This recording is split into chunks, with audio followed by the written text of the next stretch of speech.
Back to news. India కూటమికి CM Chandrababu counter ఇచ్చారు. బడ్జెట్లో ఏపీకి ప్రత్యేకంగా ఇచ్చింది ఏమీ లేదన్నారు. ఆంధ్రప్రదేశ్ పునర్వ్యవస్థీకరణ చట్టంలో ఉన్న అంశాలకే నిధులిచ్చారని చెప్పారు. విభజన చట్టంలో అంశాల్ని అమలు చేయాలని అడిగాం. కేంద్రం అదే చేస్తోందన్నారు. విభజన చట్టానికి కాంగ్రెస్ కూడా బాధ్యత వహించాలంటూ సీఎం చంద్రబాబు డిమాండ్ చేశారు.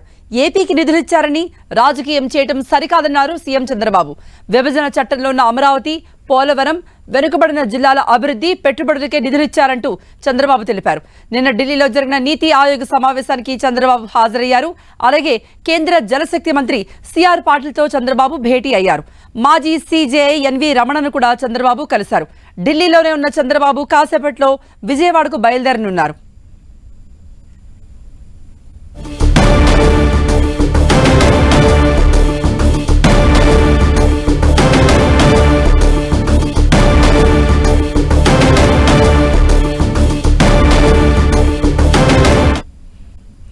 మరిన్ని అప్డేట్స్ ఇవ్వడానికి మా ప్రతినిధి గోపి లైవ్ లో జాయిన్ అయ్యారు. గోపి, ఏదైతే కేంద్రం నుండి ఏపీకి రావాల్సి ఉందో అవి మాత్రమే ఇచ్చారు, ప్రత్యేకంగా చేసింది ఏం లేదు, దీనిపై ఇంత రాద్ధాంతం అవసరం లేదంటూ చంద్రబాబు చెప్తూ ఉన్నారు.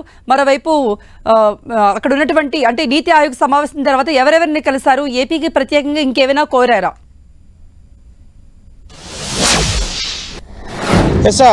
ఏపీ ముఖ్యమంత్రి చంద్రబాబు కేంద్ర బడ్జెట్ పైన స్పందిస్తూ ఏపీకి ప్రత్యేకంగా ఏం రాలేదు, విభజన చట్టంలో పొందుపరిచిన అంశాలకు నిధులు ఇచ్చారు, ఆంధ్రప్రదేశ్ పునర్నిర్మాణానికి ఇటు ఎన్డీఏ ప్రభుత్వం కట్టుబడి ఉంది అన్న అంశాన్ని స్పష్టం చేయడం జరిగింది. అయితే నీతి ఆయోగ్ సమావేశంలో కానీ ఇటు పార్లమెంట్ బడ్జెట్ సమావేశాల సందర్భంగా కానీ ప్రధానంగా విపక్షాలు, ప్రధానంగా కాంగ్రెస్ పార్టీ కానీ ఇండియా అలయన్స్ పార్టీలన్నీ కూడా ఈ బడ్జెట్ కేవలం ఎన్డీఏ భాగస్వామ్య పక్షాలని దృష్టిలో ఉంచుకొని వారికే ప్రాధాన్యత కల్పించారు అని చెప్పి విమర్శించడం జరిగింది.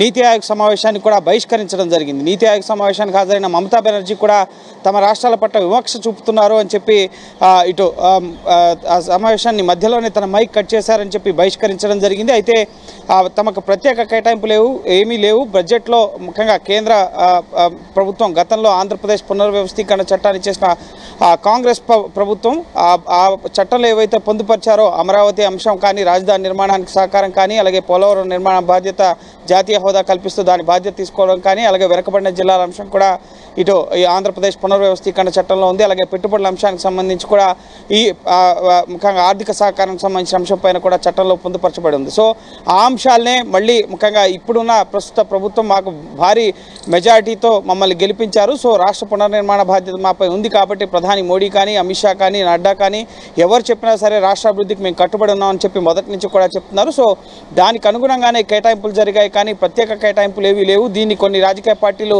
రాజకీయం చేస్తున్నాయి, ఇది సరికాదు అని చెప్పి నిన్న చంద్రబాబు మాట్లాడడం జరిగింది. నీతి ఆయోగ్ సమావేశంలో కూడా ముఖ్యంగా ఏపీకి ముఖ్యంగా బడ్జెట్లో ప్రధానంగా అమరావతి నిర్మాణానికి సంబంధించి 15,000 కోట్ల ఆర్థిక సహకారం అందించడం, పోలవరం త్వరితగతిన పూర్తయ్యేందుకు పూర్తి స్థాయిలో బాధ్యత తీసుకుంటామని చెప్పి బడ్జెట్ ప్రసంగం సందర్భంగా నిర్మలా సీతారామన్ చెప్పడం జరిగింది. అయితే విపక్ష పార్టీలు, ఇండియా కూటమి పార్టీలు ఈ ఆంధ్రప్రదేశ్ అలాగే బీహార్కి ఎక్కువ ప్రాధాన్యత కల్పించారు, కుర్సీ బచావో బడ్జెట్ అని చెప్పి విమర్శించడం జరిగింది. కాబట్టి సో కేంద్రంలో భాగస్వామిగా ఎన్డీఏ ప్రభుత్వంలో టీడీపీ కూడా ఉంది కాబట్టి సో ఇండియా కూటమికి కౌంటర్గా ఆంధ్రప్రదేశ్కి హక్కుగా రావాల్సినవి ముఖ్యంగా విభజన వల్ల నష్టపోయిన రాష్ట్రం కాబట్టి ప్రత్యేక హోదాకు బదులుగా ఆ రాష్ట్రానికి సహకారం ఇచ్చే దిశగా ముఖ్యంగా పారిశ్రామిక పెట్టుబడులు వచ్చేందుకు ఊతమిచ్చే దిశగా కేంద్ర ప్రభుత్వం రాష్ట్రానికి సహకారంగా ఈ బడ్జెట్లో కేటాయింపులు జరిపింది. కానీ అలాగే చట్ట ప్రకారం రావాల్సినవి వచ్చాయి కానీ ప్రత్యేకంగా మా రాష్ట్ర అభివృద్ధికి సంబంధించి ముఖ్యంగా ఆంధ్రప్రదేశ్ విభజన చట్టాన్ని చేసిన కాంగ్రెస్ ప్రభుత్వానికి కూడా బాధ్యత ఉంటుంది. అలా